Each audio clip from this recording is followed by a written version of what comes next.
Hey everyone, it's been a good season so far. Merry Christmas to everyone, and hope you guys are spending some time with the family.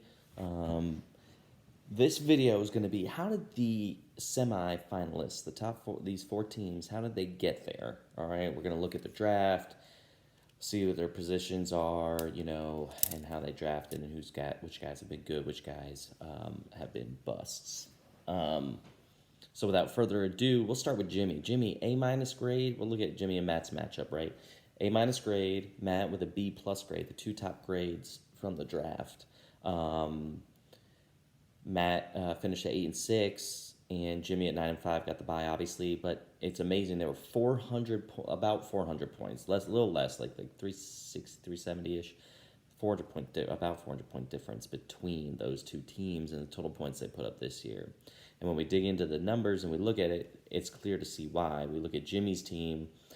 His first round pick, CMC, was a bust, right? He had Chuba Hubbard, not anymore though. Although he hasn't really filled in that great for him, anyways. But he took he had his keeper of Jonathan Taylor at the end of the second steal. He's been the number one running back. A.J. Brown, he took then in the third as his top receiver, and he was doing solid until he missed the last 3 weeks, and obviously crushed it this week. So he's the 30th overall receiver. So where he took him was a little higher than that, but he was producing at least top 20, top 15 numbers before the injury. Then in the fourth, Mark Andrews, number one tight end, ahead of Kelsey. Fifth and sixth, he came back with more receivers. Ayuk and Jalen Waddle. Ayuk at 34th, Waddle the 22nd receiver. So, when you look at his receivers, A.J. Brown, Ayuk, Waddle, he had taken a flyer on Michael Thomas, which didn't pan out. But when you got JT, the number one running back, and your number one tight end there, and then not to mention his other keeper, Justin Herbert, in the 10th, he's the number two QB on the year behind Josh Allen. That bodes really well for your squad, and it's clear to see why he's been able to put up so many points. And we picked up Cordero Patterson, and he's the 8th ranked running back. So he's got JT as the first running back. Sermon was a bust, CMC was a bust, but he's been able to sub in Patterson. He filled in Penny last week or 2 weeks ago against me, and crushed me. So he's been sitting solid. Whereas Matt, all right, so good draft Jimmy, bad draft Matt. Saquon, 33rd ranked running back. Carson, did he even play any games? I don't even remember. It's been so long since I've seen him on the field. His number one receiver, Terry McLaurin, F1 McLaurin there. He's only the 23rd ranked wide receiver. He had Robert Woods, who was getting like almost 13 points a game. Juju in the 5th, bust. TJ Hawkinson been a little subpar. He's the 9th ranked tight end, despite the injuries, which is decent, but just Antonio Brown started off hot, then lied about stuff, got injured. He's been out with his ankle, been suspended. He comes back this week. Will it be enough? But I call him a bust. Hurts, though, he's been nice. 7th ranked QB.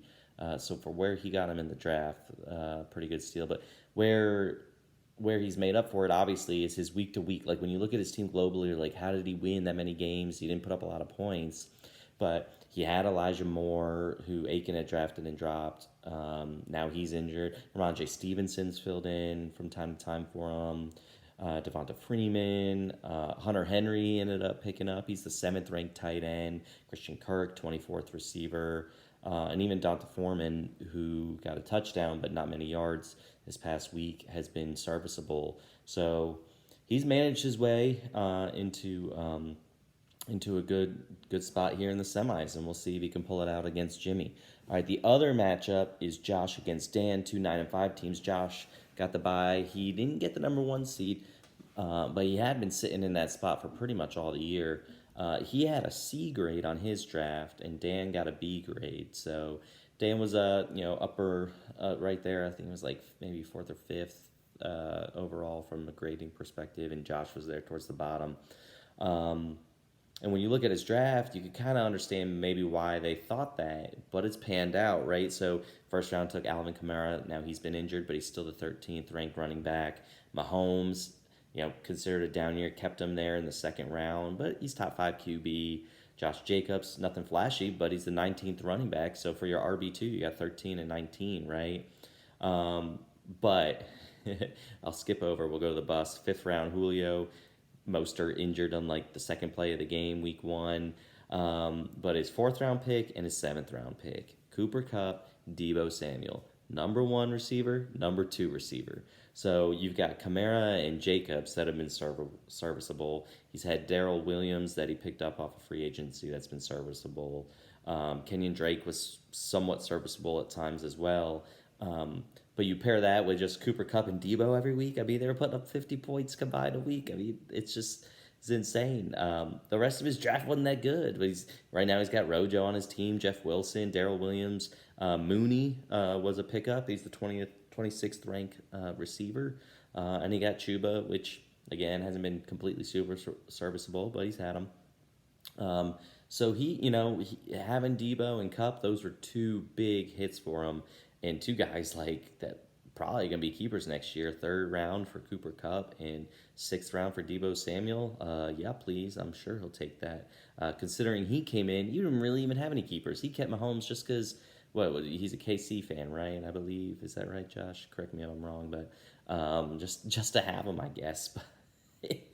Anyways, and then Dan, 9-5 also. Aaron Jones, 1st round pick, 10th ranked running back. He's been losing a little bit of time to A.J. Dillon, but I think that's to keep him fresh for Packers for the real playoffs. I think he'll have a good game today against Cleveland.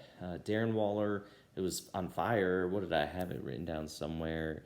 Darren Waller he's only played 10 games, and he's the 14th ranked tight end. He's only played 10 games, so he's been able to fill in here and there for him.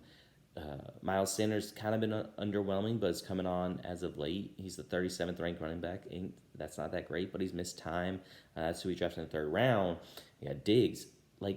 Nobody's talking about Diggs, including myself. I think, Tom will hate me for saying, I feel like Diggs was overrated. Then I look, I'm like, oh, shoot, he's the 8th ranked wide receiver this year. I don't know how that snuck up on me. I guess, he's that consistent producer, right? You can have the likes of Thielen, for example, who's the 19th, right? Who you're like, man, that guy's been a bust, but he's been saved by he's got 3 points, 2 points. Oh, then 25 points, right? So, Diggs solid, has a high ceiling, but he's got such a high floor also.